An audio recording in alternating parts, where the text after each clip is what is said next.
Gaming and BS episode 304 being recorded Monday, August 3rd, 2020.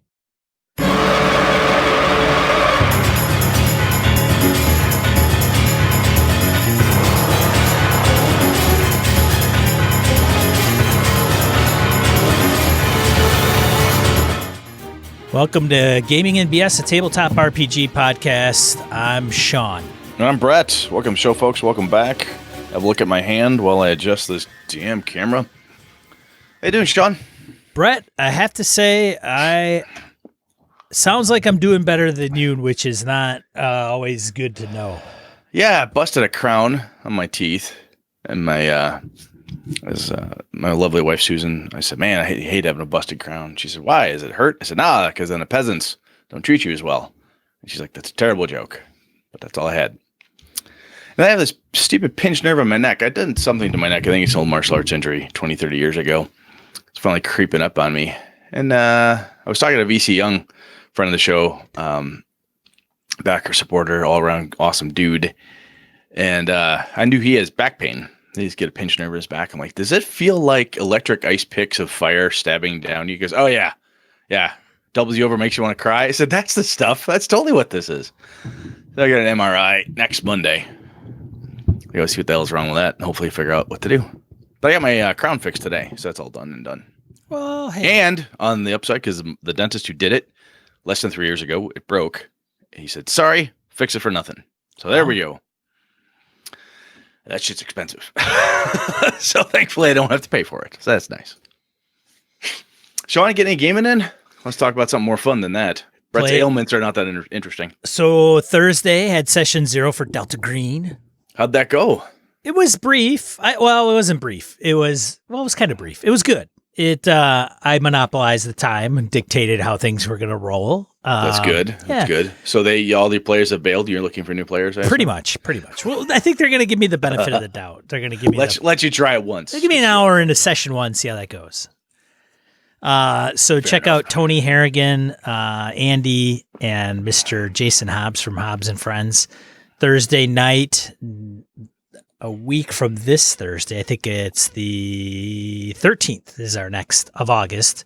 2020 is our next session. That'll be session 1 of running music from a darkened room for Delta Green. So it'll be fun. Yeah. Cool. I know Harrigan's pretty pumped. Hope the other guys are too. So cool. He's creating his own character, and then the other 3 are... I know Hobbs is doing a pre-gen, Andy's doing a pre-gen, and then I think Tony Sugarloaf may be rolling his own. I'd have to do. I used to bemoan the whole pre-gen thing, man, but I'll tell you that now I've used them a couple different times to teach people game systems, and by God, that's pretty handy, especially if they're ones that are kind of geared towards the event, like we do for con games and stuff. It really, I found anyway that when I ran Call of Cthulhu for my kids and stuff, found some pre-gens, helped them out. It helped them make sure the characters were quote unquote built right, or that they would have the most fun. That they wouldn't say, "Oh crap, I didn't know I needed library use. I should have taken points in that." It helped to make a character that was rounded out enough in all the right places that they had opportunities at all the given spots within the plot line. So that's kind of cool. That's a good idea, I think. Well, that and with I'm choosing the game. It's not consensus, right? Like, hey, who wants to play a game, and we'll all come together and figure it out. Like, I'm just saying Delta Green, and so you don't know if anybody has the rule book. You don't know if anybody actually knows the rules. Mm-hmm. So you just I told and Harrigan was thankful. I don't know about the other guys. They could have probably gone either way, but Harrigan he really liked. So he ordered the books, and he was glad I went with native Delta Green rules versus Gumshoe. So. Oh, okay. And I went with native Delta Green rules because I think they're the easiest to just grok. They're just percentage and they're skill based. It's fast too. It's super fun. Yeah. If you played Call of Cthulhu before, you'll get it quick.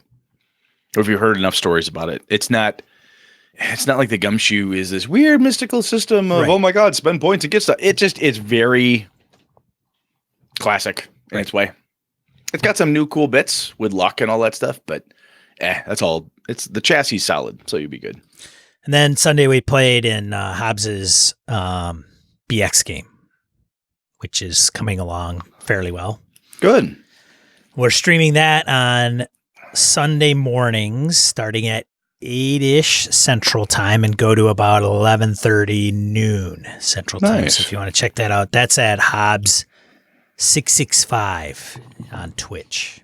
So cool. But that's it. Did you game this weekend, Brad? No, too much pain. Sorry. It's just to go back to that. Either taking the Vicodin I was prescribed to try to take the edge off it, or ice and laying around a lot. This will probably be the most I've been able to sit in one place for a while. So, you know what? Let's move on. Let's random encounter this sucker. Let's go. All right, let's get into random encounter then. Random encounter, a segment of the show where we field voicemails, comments from social media, emails. We have one this week, so not a really busy week. Well, read away, sir. And I pulled this out of the forums. So the Warden, a.k.a. Todd Crapper, a.k.a. Broken Ruler Games, on Monsters as Monsters. Oh, my goodness. Excuse-moi. Just finished this episode, and the Gollum/Sauron analogy is bang on. There are two correlations to go with this. The higher up the ladder a character is, the more evil they are. It's almost as if the true sign of evil is bureaucracy. In my own games, I've had truly evil characters become nuanced and deeper because they connected with the players in some way during play. My old homebrew campaign had an undead devourer crime boss known as Kamoroska.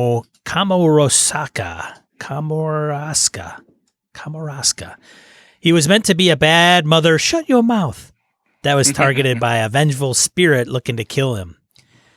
My expectation was that the party would want to help kill the Komoroska, but something about the character and how I portrayed him made the party want to keep him around as a recurring character. Let's befriend him, you know. Interesting. He was evil and you wouldn't want to run or wouldn't want to turn your back on him, but they found uses for him. He became detailed. We built a history and he became a major NPC in the campaign. Being able to convert evil characters into complex ones is a valuable tool for RPGs and perhaps one of the missed points about all orcs/drow being evil. Regardless of your personal views and understanding of how this can be problematic for some, having that flexibility to make a monster or NPC more than just evil can and should always be a possibility. In a way, chalk this up to another flaw in alignments as they apply at the table. Great episode, really got me thinking about the topic in my own games. Not that I'm running or playing in any right now. Online play with rural internet isn't a thing at this time, but that's the sacrifice I'm making during the pandemic, and that is how you complain about first world problems. Cue end credits, close curtains, turn up the house lights. I'm out. I like the idea that the higher up you go, true evil is bureaucracy. Yeah. Well, Brett's getting up there. Yeah, well. He's a director, so. I can taste the pure evil. It's not as, it's getting more and more distilled, which is one of the reasons why I've looked at my team periodically and there'll be a shuffle or something at work and like, oh, you going for that? No, this is as high as I go. Why? I say, hang on to what little bit of my soul I got left. I'm not sure I'm ready to move up the chain anywhere. That's just not my bag. Yeah, well. I like that. The other thing that's cool too is if what I'm seeing from Mr. Warden here, Mr. Todd, is if your PCs are into an NPC, right? And suddenly they're really grokking that NPC bad guy and they're like, hey, enemy of my enemy, keep your enemies close, blah, blah, blah. And they really want to pull that. There's no reason not to lean into it. We've talked about this many times over the 6 years we've been doing this, Sean, is your players will come up with some amazingly cool stuff that they want to do. They want to see happen. They think they're like, oh, wouldn't it be cool if Sean or Brett was doing X? Write down. Yeah, yes. So how insightful of you, Sir and or Madam. You have clearly seen through my ruse, and that's exactly what I'm doing. Frantically takes notes as to what you should be doing. But I like that. If the Komoroska here is evil and it turns out that the players kind of flip it around a little bit and want to not necessarily make buddies, but figure out a way to use it and so forth. There's a lot of really cool genre emulation, other cool shit you can do with, a bad guy, that's kind of sort of your friend. A lot of spy movies, at least, excuse me, I recall some of the Bond stuff, even where James would be like, oh, I know so-and-so, that ex-Russian agent. If you watch the movie Red, the original one, Retired Extremely Dangerous from the old graphic novel, but Bruce Willis runs into a character, a gentleman who's a Russian spy, a former Russian spy, and they just start drinking vodka and reminiscing about the old days. You know what happened to so-and-so? Oh, he died. No, I flipped him. Oh, you crazy bastard. They just go back and forth. They're just having a grand time talking about shit that they've done together. So there's precedent in storytelling to make this work. And I think that's another good piece here is listen to what your players are asking you to do. And there's no reason you can't adjust your story. You don't have to stay, nope, sorry, the Kamarowska's is evil, must be killed and slain and defeated. That's the only way this bad guy works. Not necessarily. You can change that shit up. That's all good. Thanks, Todd. Indeed. Good stuff, man. We ready? We are ready for the main topic.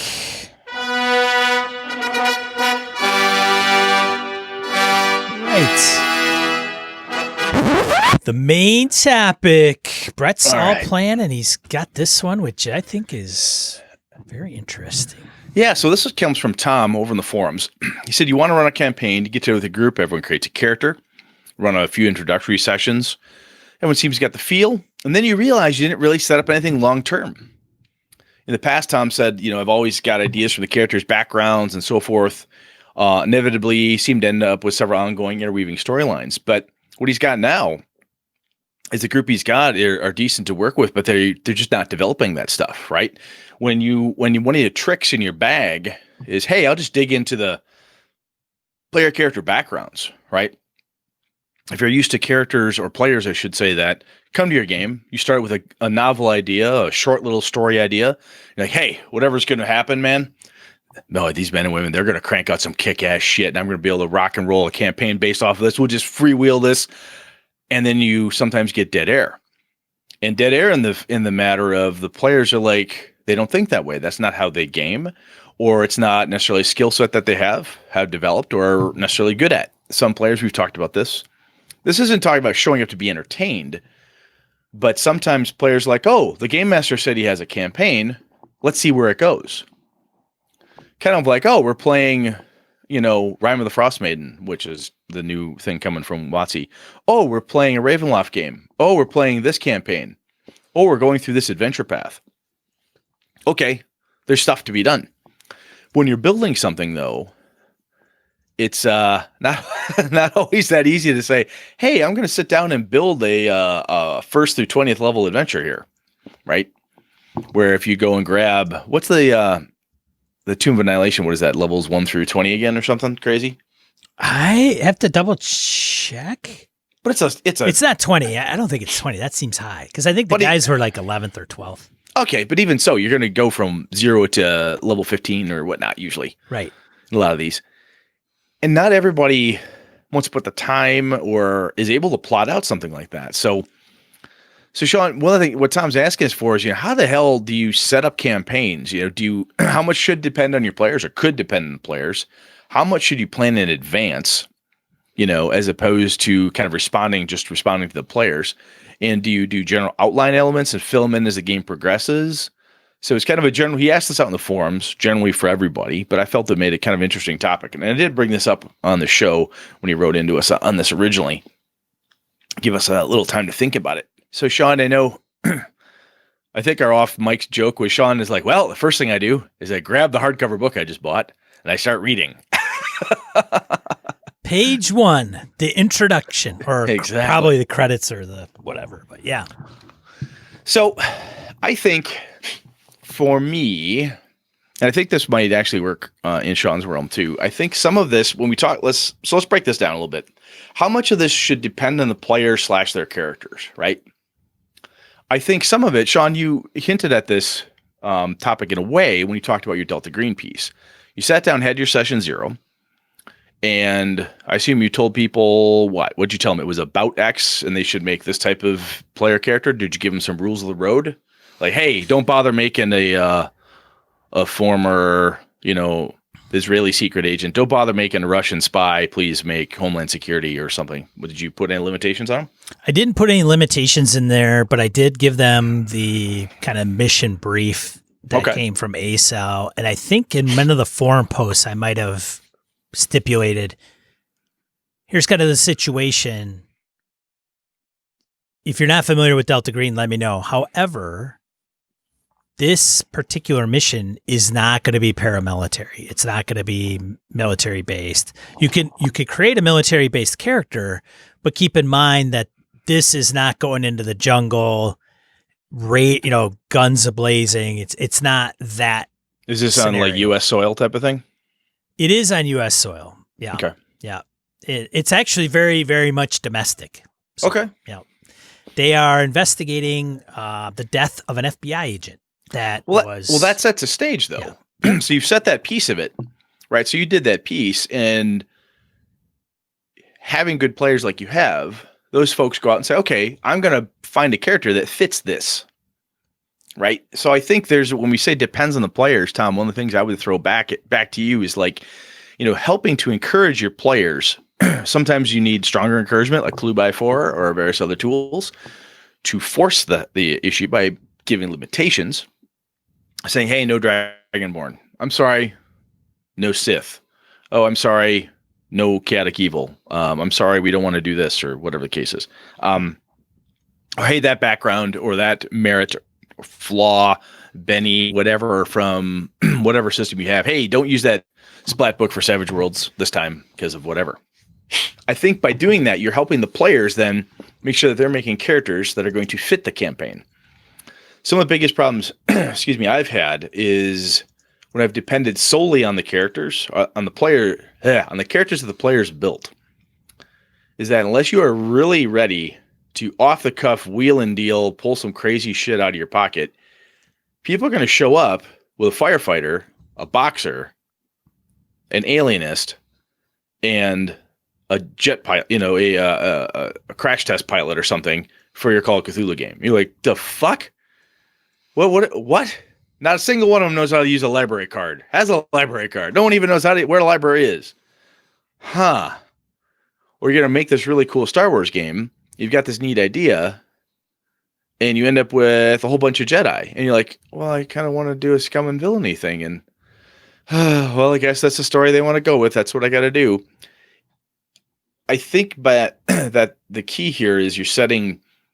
At the session 0, you're kind of you're building that together. Say, look, you've got the freedom to make the character you want. However, if you really want to get the most out of this thing that we're working on together, please, here's the mission brief. Make sure you're ready to deal with this mission brief. Yes, later on you could develop a character that retires. Sometimes boots first out of Delta Green, or hey, they give up this life of swords and sorcery and they retire and become a count or something in a tower or whatever it is that they do.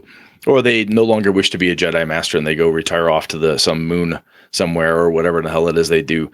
But when the players, I think depending on them to make characters that fit at least at the outset.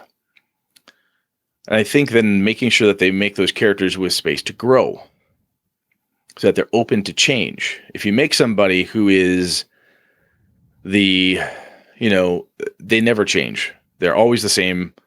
They never want to adjust a little bit. There's no flexibility in anything, so on and so forth. That could be a challenge. But does that make sense, Sean? It does. Because, you're running it pre-published, and if somebody would have shown up and said, well, yeah, I know, but I want to be a Mossad guy, and somebody else said, well, yeah, but I'm Vietnamese special forces person, or I'm from Japan, or I'm from this, and I'm not even here. Where do you live? I live in England. You tell me why I'm there. I've had players do that where they purposely make a character that's like kind of a challenge for you as the game master. Sometimes like just to fuck with me. Other times I think people don't understand that they should play along a little bit. Well, and that tells you something in the beginning of the game right away. Because if somebody comes to the table and says, well, I'm Jesse Ventura from Predator and I'm going to play in Delta Green. Great. However, in this adventure, there isn't going to be a Gatling gun that you're toting around. And yeah, you don't get a Vulcan minigun. You don't get this. You don't get that. And, no, it's not happening. And then it's a conversation of, okay, maybe I got to crank up the volume, or I have to get them to understand like that's just not going to happen. So something to be aware of. And if they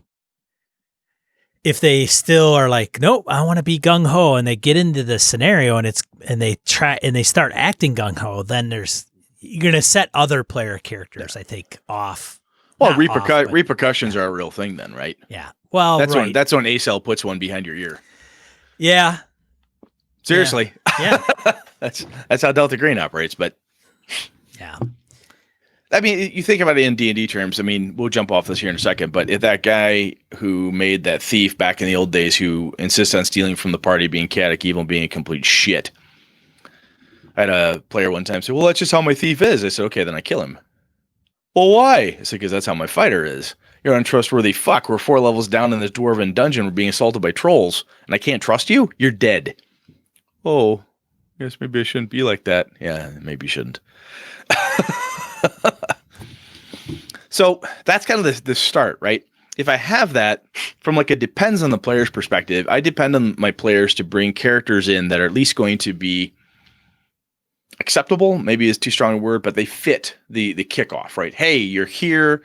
Give me a reason why everybody's in this town. Make sure your character has this type of background or whatever, the limitations, specs, boundaries, whatever it is you're putting together. Even if it's something as loose as, hey, here's the mission brief. Please make a character that has a reason to be dealing with this mission. Thank you very much. So from how much do you plan in advance as opposed to just responding to the players? I think, Sean, if I were to go back to your Mothership game, I think that game has, in a way, all the character classes in it are built specifically to tell the Mothership type of story, right? That type of game. They're very custom built, which is cool. They're custom built for that, or built, designed, and whatnot. But you had an adventure, but you did plenty of responding to the players as well as kind of marching the plot along as well, right? I mean, it wasn't the pure railroady type of thing. You actually had plenty of response to what the players were up to. Am I correct? Yes, I like to think so, and I think that. Well, from what you told me on and off the mics, man, you had plenty of, well, I got to figure out what to do because they did this and I'm not sure what to do here. Oh, yeah. You know, as far as like pre-planning and going, okay, it's a linear adventure, so therefore it's going to go this way. No, I did not have that in place. I had a couple end destinations in mind, but how they would get there, I don't like. There's one destination. Oh, okay, I'll read this. I'm prepped. Nah, they didn't, not even close to going that route. Well, I think what you just laid out there, that's pretty much how I do it. And I think a lot of game masters do. I used to think, wow, I think this is kind of special. I don't know how many other people do it. And the more I've met other game masters through doing this show and through talking to people over the years, now lots of people do this. And I think we've got some set pieces. Like, hey, there's some stopping points along the route here. There's this piece, that piece, this clue point, so on and so forth. And you can react to the players by adjusting those things. We've talked about that with different clocks for threats and dangers and applying pressure and so forth. But having those bits in advance gives me something to adjust. Because if all I'm doing is absolutely from the hip, and I have done this and I've had good luck with it, but that's also a different type of gaming, right? Just, hey, let's sit down and let's make something up and just kind of wing it. And then what I did after that was turned it into what we're talking about now. So it was like a big it was like a session 0 live type of thing. But I think by having those set pieces, as Sean did with Mothership, or Sean, even as you do with Tomb of Annihilation, or as I do if I'm building something of my own, having those set pieces like, hey, here's a chunk, here's a piece. This is what I think the ending is. The ending is, if this bad thing happens, they summon Orcus. This ending is the Dark Lord of Sith arrives. The end game for this thing, for these bad guys, is this other horrible thing occurs. If you don't do this right, the spaceship runs out of oxygen and you die. So you've got those chunks. And then what you're doing is, as the players are acting and reacting to all the different things that are happening. You're applying attention. You're doing all this cool shit we've talked about that you're really good at. And you now know what to do after the session, right? They get done with something. They pull a rabbit out of their ass. You're like, holy fuck, how'd they do that? Jesus, I never thought they would figure out how to hotwire the Knibler rods and make the defibrillator do that thing. And wow, next thing you know, the air's not a problem anymore. They figured that one out. Well, what does that do? Right. And you're able to ask the question, what does that do? Because you have read enough of the adventure, you understand the main plot points you have, and you know the right chunks. Well, if they stop that from happening, that means this other ship isn't going to hear the distress beacon, so that might just go away. But this other thing I talked about, that could now, oh, you know what's going to happen? These guys will now get engaged. This other thing doesn't happen, write it off and deploy, plan 2 or something. Does that make sense, Sean? It does. And what would be kind of cool, and I don't know if anybody would be interested in this or not, but it would be interesting to run a game or a campaign and explain how that goes. So for example, if I ran Mothership, which I did, and I actually divulge where everything's at. This is where we're going to start. Okay. And then session 1 occurs, and then I tell everybody this is what happened. Mm-hmm. Given what's happened, my next session's going to be with this in mind. So whether that's okay, that's not a bad idea. What you got to do though is tell the players who are in it, like, you can't listen. If I were you and you don't want to wreck your own game, you don't want to. If you prefer no surprises ever, sure, but please don't tune into this one. I gotta run it for people that don't listen to us. Like, hey, have you ever heard of Gaming BS? No, you got a podcast, Good. Sean? You're in. Good. Right, You're in. Yeah, come on. Don't worry about it. It's nothing. It's nothing. Yeah, it's nothing. Forget about nothing. You're fine. Actually, I think there would be some value in that. There are. What was I going to say? Matt Colville does some post-campaign note stuff. I think you and I have done that to a point. Hey, how's your game going? What's this? What's that? But I think with the with the lens, the focus to say, these are the big points I have. And guess what? They just knocked down all those pins and I got to reset them back up. And here's the order I'm setting them back up in. So watching somebody make that sausage could be entertaining for some folks. Might have to be a bonus BS episode type of thing or something, but it could be fun. Yeah, and that's a good point. It could be a bonus episode. And maybe I'll do that. I don't know if I'll do it for Delta Green. We'll see. But I think the point though is that if you have stuff in advance, you now know what the characters are bouncing off of, what their reactions are doing. You can look at the thing that you had envisioned happening and adjust it. It only becomes a railroad in the worst sense of the word when their agency's shot. Like, well, yep, but the bad guy still hits them on Tuesday. They did all this stuff, to stop the vampire lord from getting in their safe house. And you're like, nope, sorry. The way this adventure is written, nice black Asian vampire man comes in and kicks their ass. It's Tuesday, ass kicking vampire time. What the fuck? Then that's not good. But when you're doing this stuff, when you plan things out, release some pieces of it. And this is where it gets kind of into the next piece. I do a general elements thing and fill in as the game progresses, Tom, as you said there, your question. Do you outline general elements and fill it in? Yes, that's what I do. Even when I have run pre-published adventures, I look at those as general elements and a basic concept of what's going to happen. But my players have always done some crazy ass shit.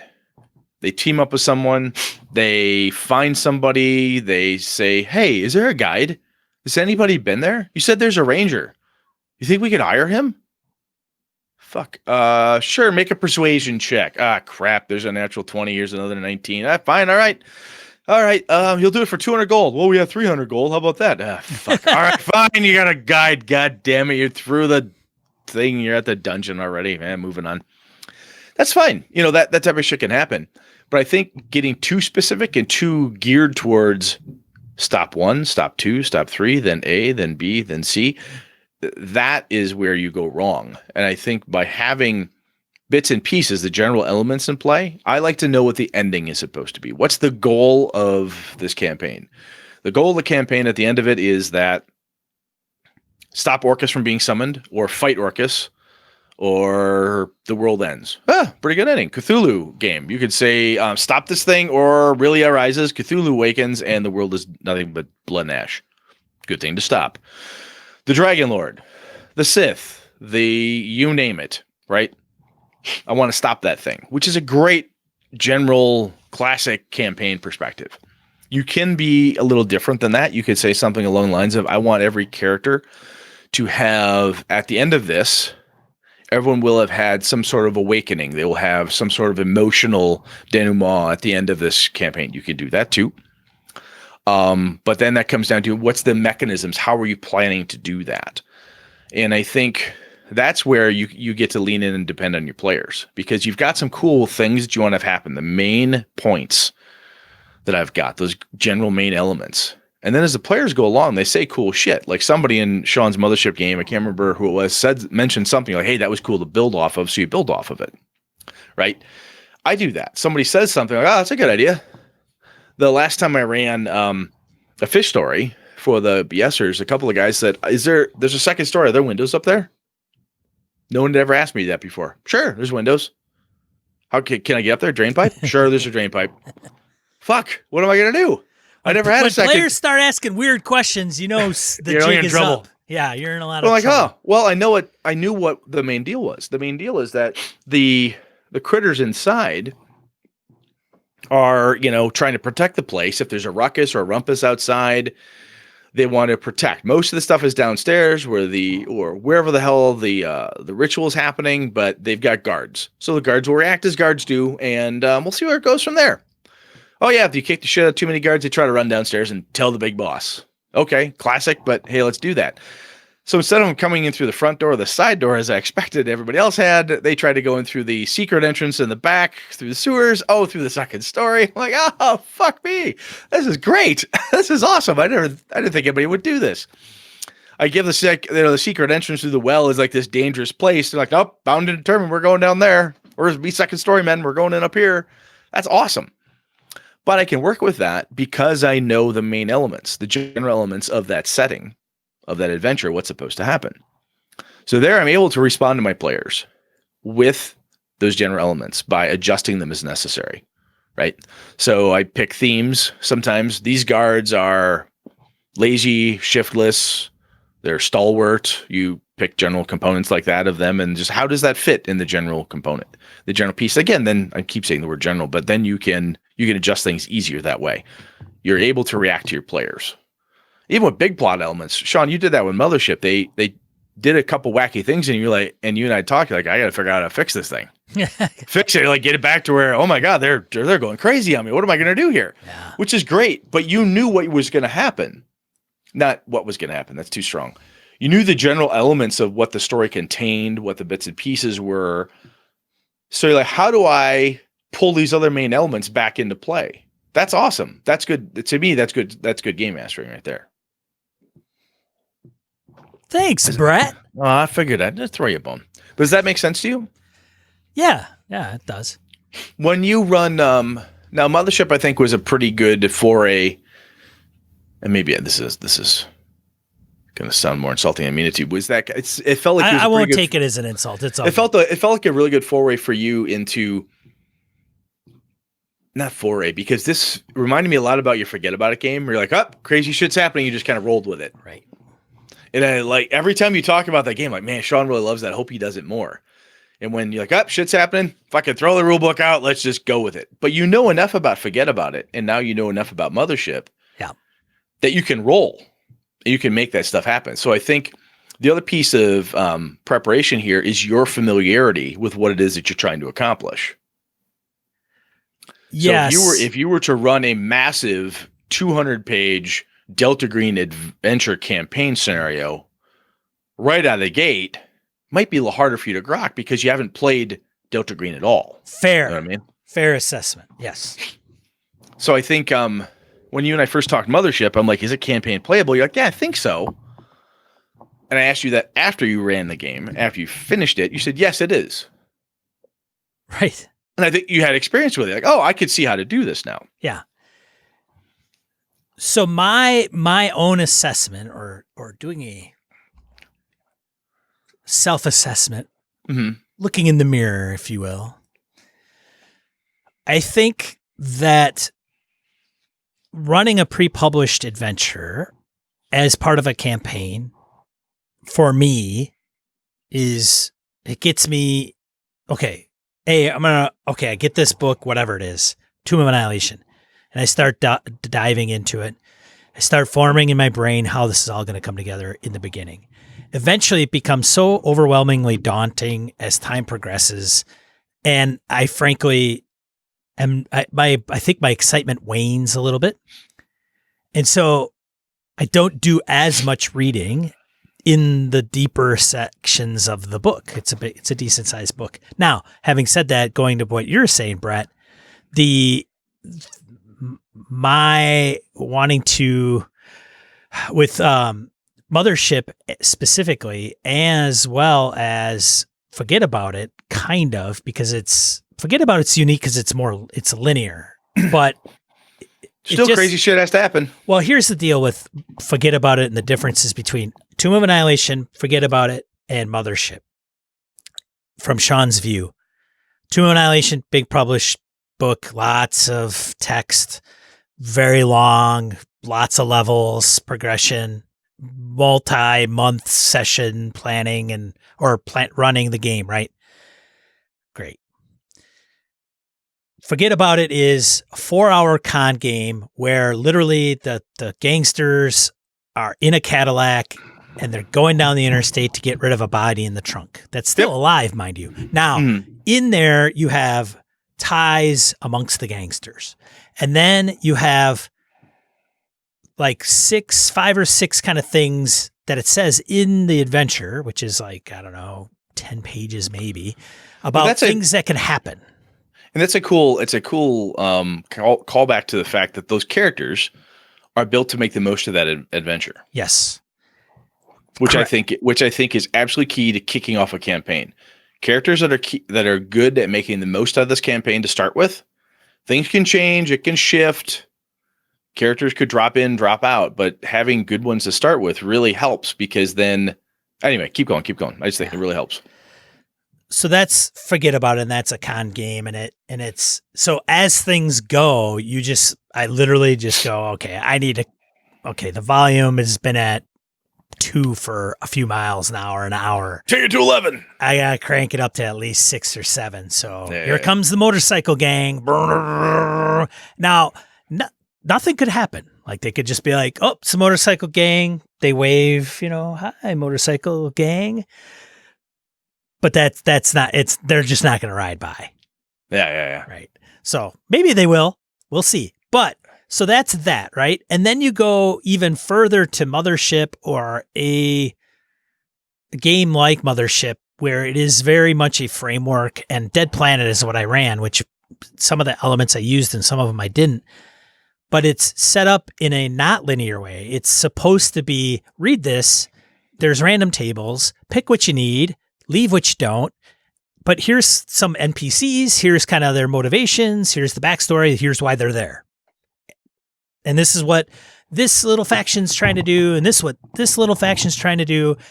But it isn't anything that you need to put into an adventure if the characters never get there, or they don't care, they don't hold the key, or if they do hold the key, you know when to inject it. So it's like 3 different adventures or games, campaigns. I personally like the Mothership build out better. Sure. For me, because it's that framework approach as opposed to follow this recipe. Right. Specifically, I like the framework. From a cooking analogy, be like, look, instead of telling me exactly how to make cookies, give me a bunch of stuff and say, you could make cookies, brownies, cakes, whatever you need to. Look at this. You could pull all the shit together. Right? Brett's going to become a baker when this is I can't. I can't bake. I suck at baking. Oh, God. But anyway. Practice, man. Practice. That's true. And then I like the framework idea, and I honestly think that type of framework, for me, is what has set me up for being able to react to my players when they're doing stuff, because I know all the different pieces of the frame. They're holding that framework together, and I can then react. Those things react, the world reacts, and so forth to what the characters are doing. Again, the players made characters that fit the kickoff, fit the start of the campaign, and that helps drastically. So but then I just from there on, it's fill it in as the game progresses, and I think it works out fine. So Nola Burt asked me if I've run a game of my own creation, and I am trying to think of if I ever have, and if so, when. And I cannot. I've run things where they've gone a little off the track. So Rise of the Rune Lords, I think it was. You did Kingmaker with me that time, didn't you? Was that kind of a cobbled together one? No, that's a unique one because it's more exploratory. It's kind of a hex crawl in Pathfinder. But Got it.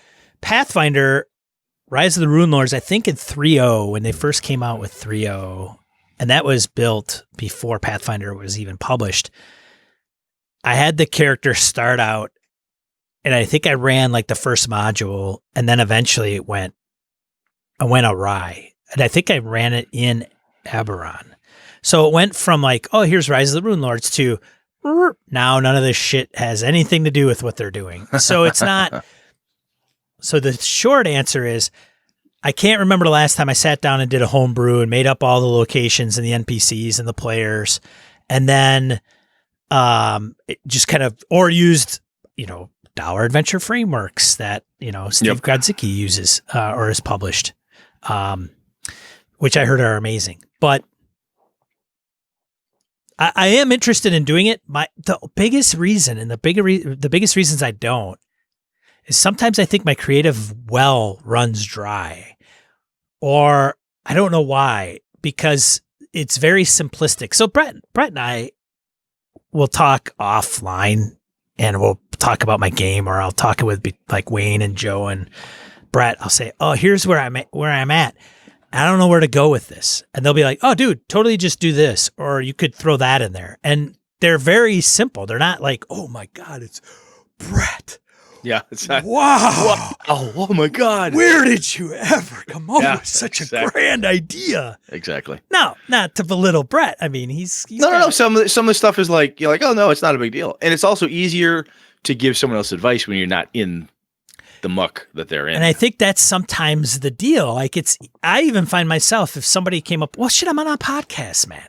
Like here's a perfect example. I'll sit back and go, hey, Tom, well, let me give you some advice. Yeah. Right. But if I was, I would be Tom, right? I am Tom. Like, oh, I don't know what to do from here. But if you're removed from that, you kind of, okay.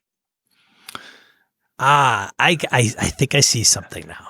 So one of the pieces that I think that if we take the lesson you learned from Mothership, from that framework approach, if we look at Tom's question here and say, hey, Tom, if I were you, I'd use the same type of framework approach like we've been rambling about here. I think the other component of this is don't get too big when you start doing this, right?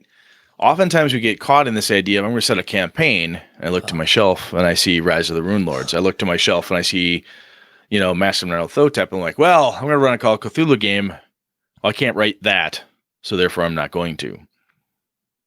Right? Or we get caught thinking that has to be so goddamn big. Or it has to be like that. Oh, it's got to have all the deities. I got to have the religions. I got to have all the clubs and all that. And we can tell you that it doesn't have to 1,000 times, but you have to sit down and say, you know what I'm going to do? I'm going to take that idea.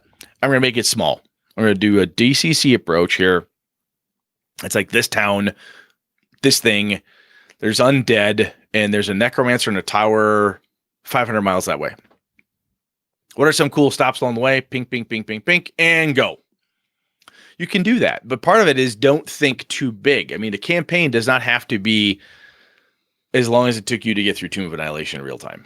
It doesn't have to take you a year. A campaign can run 6 sessions, depending how what you get done. I mean, a campaign could be 4 months of playing every week. That could be a long time. Yeah, that's a good. That's a fair amount. Yeah, that's a good good sprint. I used to think that my campaigns had to be massive, and then I actually broke it down and thought, wait a minute. Before my home group and I started gaming more online, when I'm gaming once a month, the campaign only lasted 10, 11 sessions. That's it. Now, granted, they're long, 48 hours a pop sometimes, 4 or 6 hours on average, but still. It seemed long because the calendar time in real life that took forever to get to. But now, my Avalon campaign, which I run every other Tuesday now with the guys, bam, bam, bam, bam, bam, 2 to 4 hours, we're cruising right along. Lots of stuff happening. It's really moving. And it reminds me, like, back in the day when I ran Vampire in my heyday and shit, we would go through a campaign in the summer, then there'd be a fall campaign, and then there'd be a winter one. It was basically by season. We just changed campaigns up because we ran a story, we're done, ran the next one, made new characters, and moved on. And I think that's a piece here.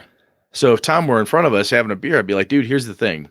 If you want to try this, think small. You can still do cool and small. You can think, I've got, my framework has 6 points. That's it. I don't have to have 20 points. I don't have to have every deity laid out. I don't have to have the entire Midderlands, which is the map behind me. I don't have to have that huge thing planned out. And that's not even all that huge, right? From the Midderlands books. Those are pretty small. Really cool, really slick. Good job, Glenn. Shout out to Glenn Seal. Yeah, absolutely. But the campaign you can build with this, you can make it be a small little thing. Excuse me. If you take that mothership idea that Sean just talked about in those framework games and then change it, flip them on their heads, make them fantasy, make them spy games, make them whatever it is you want them to be, but keep that framework tight. And when I say tight, isn't so much as that people can't wander around, but just keep the ending closer. It doesn't have to be levels 1 through 20. It can be a level 1 through 5, man. And say, cool, that was great. I'll build a new campaign for levels 5 to 8. And then walk away. Go build the next one. You can have that story end. Have the characters walk away and come back, play something else and say, hey, I'm ready to pick that story back up. I got the next chapter of our book ready. Boom, and go back at it. It doesn't have to be continuous nonstop until you get to level 20 or whatever. So just another idea. Well, and just so you know, for the record, Tom is actually listening to us right now, beer in hand, actually. Is he? Oh, yes. Of course. Well, he's smart. He's in the Twitch chat room. He's probably cursing. He's like, as a matter of fact, I am here. And this advice sucks. You're like, terrible. So if Tom were here listening right now with a beer in his hand, as he is. Like, he's probably looking around. as he's wont to do. Right. But I think the other thing that does is, so one of the problems that caused Tom to write into us was he's talking about the players he's got now where they're not doing what his other groups used to do, right? Well, right. It's the players. It's obviously the players' fault. So the first thing to do is you get rid of all those players and go get better ones. But assuming that's harder to do. Maybe they're big. Maybe they're family and you can't get rid of your kids because they live with you. They maybe weigh 100 to 200 pounds. And they're hard to move. Hard to move. Yeah. But the other thing with having a smaller campaign framework, a quicker campaign framework is probably a better way to say it, like levels 1 through 5. Or, hey, we're going to go get this person out of Jabba's palace and then the campaign is over. I'll come back with another one. I think sometimes the players then, after the short campaign, they say, wow, that was cool. And you get them talking about it. What'd you like? Did you like something? Hey, what would you like to see next? Is there a part of that you'd like more info on? Yeah, boy, you mentioned something about a Lich King. I wonder if we should go fight that guy. He sounds evil. I don't want to go fight the Lich King. Sounds crazy. But sometimes your players, after that short campaign, will offhandedly, and you can pull info out of them. If they had a good time, they'll often talk to you and say things like, hey, I like that. Or, yeah, I can't wait till we get back to this character because I want to do this with them. Might be a thing they never said during the game when you offer to take a break because you're going to go build the next framework for the next piece of that massive storyline. You're cool. So they may well give you some good info that you can work on. May not give it to you during the framework that you're going through, but may give you more for the next piece of the framework. And I honestly think after talking to Alex and other people have worked on really large campaign ideas and so forth within our little hobby industry, you work with partners sometimes and somebody writes this chunk and someone writes the next piece.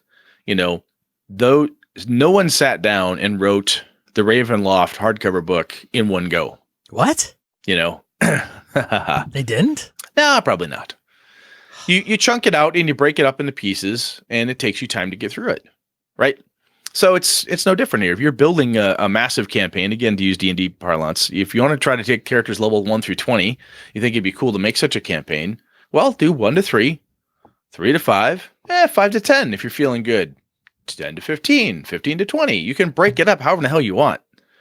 to make it digestible by you, something you can plan, you can manage, and also so that way your framework doesn't get so large and unwieldy for you that you can't have it all react appropriately to your players.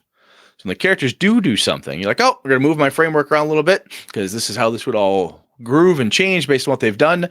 If you have too many pieces on the board, it can be really hard to keep track of. So if you keep yourself tight, limited in scope, you'll have a better chance at it. So that's the only other piece I had. Sean, any more advice there? Oh man, I could just go on and on. On and on and on. Someday, I got an itch, but my biggest beef, my biggest kind of holdup is simply sitting down every week or every 2 weeks and hashing out the notes or the outline or this or that. And I also, hey, true confession here, I also, like some game masters, whether they're new or veteran, get a little nervous about not having the answers to the shit that pops up. Totally, dude. It happens. Right? So being able to kind of, and the thing is it's a fear for me personally that shouldn't be there, because I usually can pivot. Like even if I have to go to the bathroom to get a break to collect my thoughts, I'll usually come back with something. Now the problem is also the reservation is whether I come back with something that is decent. Good. Yeah, good. Like I could come back with something that's going to fill in all right, the players are going this way. You travel, and you travel some more. Well, I'll tell you the other true. The other thing you can do there is one way that I did this where I cut my teeth getting better at frameworking it is buy a framework style adventure or get your hands on a smaller adventure, like narrower in scope. Get a what is it? Adventures Guild size something. Get that mothership type of thing. Give that a crack. It's digestible. It's smaller in scope. And then fuck with it. Say, oh, this is neat, but I don't like that. I want an Oni. I want a different monster in here. I want a dragon. I want a this. How would I change this? What would I do with it? You can fuck with it. There's no, like we say, there's no gaming police that are going to come and tell you did it wrong. And sometimes messing with it in a smaller scope gives you a better chance to try it out, mucking up the framework, changing it around a little bit and doing something, as opposed to grabbing Tyranny of Dragons and saying, well, all right, cracks knuckles, opens book. Let's see how we can rearrange this beauty. Right. That's a big tome, man. That's a lot of work to do. Don't grab Master of Nyarlathotep, and Horror on the Orient Express and decide you're going to rewrite that into your own version of a Call of Cthulhu module. Why the hell would you do that? It seems crazy to me. Man, if that's your thing, more power to you. I sure as hell wouldn't do it. Right. But you can take a small one, a pre-published one, a short one, a haunted house like the Corbett Mansion in the 7th edition starter kit, and wow, you can mess with that a little bit because nice little framework. Add things on, change it around, and it's a good way to start. Again, limited in scope, lets you muck around with it a bit. So, anything else, Sean? We good? So much, but it's really an hour show. I know. I'm in so much pain right now. And Brett is in. If you haven't gathered, people that are not being able to see his face during this, Brett looks like he's like in it, just like I'm either in incredible pain or I'm horribly constipated. It's pain. Trust me, it's pain. Constipation. No, it's not. Yeah. Yeah. No, it's not. Let's go to die roll. All right, let's get into die roll. Thanks so much, Tom, for the inspiration for the topic. Appreciate it, buddy. Yeah, thanks, man. Have a drink for us. Die roll 2d4 miscellaneous points of gaming and geekery we want to bring and share with you. Got a few this week. Some are very timing based. So just like we probably did a year ago, the year prior to that, the ENnie Awards, 2020 ENnie Award winners have been announced. I linked to a blog because, of course, the ENnie's website is not updated yet. Why would it be? Winners. Carry on. So, but they did live tweet them. So, about time. Congratulations to all the ENnie Award winners out there. Nice job. And nominees. Hey. Yeah. No, you got nominated, man. That's huge. That is huge. We've never been nominated. No, which is fine. I mean, one, not worthy. Two, not worthy. Three, other people are better. That's totally fine. There you Second one, 2020 Deanna Jones Award winner has been announced. And more not an individual or a game, but Black Excellence in Gaming was the one that went through this year. Cool. So, Diana Jones Award has done Matt Forbeck and the crew have done a couple different things like, hey, thematically, like this is an important thing. So good stuff. Cool. Well, and to think that they just awarded it willy-nilly or based on X or Y, I know I had seen one of the individuals that is involved in that selection process talk a little bit about it. And I mean, you know, if there is a specific product, cause, what have you, that somebody feels very strongly for, they've got to make a case for it. It's just not, hey, we're going to make it this year. Yeah. So. No. That's cool. Number 3, congrats to Wayne Chang, Platian, and Keith Baker for the launch of Exploring Eberron. Grab it at the DMs Guild. Yeah, so I know Wayne was involved in that, and we may have a little something. Wayne has given me a couple free codes to some PDFs on DMs Guild to give a couple copies away, so we'll think of something. Sweet. Very cool. And hey, Wayne, man, that's awesome. Yes. As a guy who, as Wayne Chain being a huge Eberron fanatic, you get to work with Keith Baker, man. That's awesome. That's cool. I mean, that's like Alex working with Ed Greenwood type of thing. That's fucking awesm, Wayne. Congrats, man. You can check out those two guys along with their other co-host. Her name escapes me. I apologize. At Manifest Zone podcast. Mm-hmm. We mentioned that before. Good people. What's that? Good people. Just great people. Good show. Great people. Next one, so going into campaign management a little bit, or we will be, Foundry Virtual Tabletop. I did not know this existed. Or we've never had it as a die roll. It's a standalone application built for experiencing multiplayer tabletop RPGs using a feature-rich and modern self-hosted application where your players connect directly through the browser. So for like $50, $60, you buy it. That's it. Done. Cool. Nope. Other players have to subscribe. You don't have to pay any more recurring fees. So check it out. It's not, I don't think it has like voice and video, but people use Discord for that stuff. So so it is something that I might have to check into that, man. Yeah. Yep. Cool. So let's see. And I think they have a Patreon, and they do like their support piece is a little unique. Fourth one, Scabbard. Well, Scabbard's with 2 B's, right? Oh, I can't spell. I think it is. Carry on. Because that thing like auto-corrected like 50 times, and I'm like, nope, it's 1B. Scabbard Campaign Manager Tool. Check it out. Another one, D&D Campaign Planner. Nice. Next one, Notebook.ai. We'll have links all down. I'm just opening the shit as you say. Ooh, look at neat. We'll have links all this in the notes, and if you hang around on Twitch, I'll put them in the Twitch chat. Very cool. And then the last one is Chronica. Another one? Oh my god. Chronica. Take the tedious out of tabletop. Easy tabletop campaign management. And of course, there's Obsidian Portal, which we didn't put in there, but that's a big. Everybody knows that one. No, I'm kidding. We've had it in die roll before. Yeah, we have. This is new stuff. But check out all of those links. We'll put them in the show notes. That's I think it for this week on Gaming and BS. What are we talking about next week, Brett? Next week, we're going to talk about why do players wander off? Or player characters, perhaps, might be better. Characters. Let's say characters. Players wander off. Like, hey, why is Yeah, they do. Where'd he go? There we go. Where'd they go? Why do they wander I can retell that story about the time I got up and walked off a game as a player.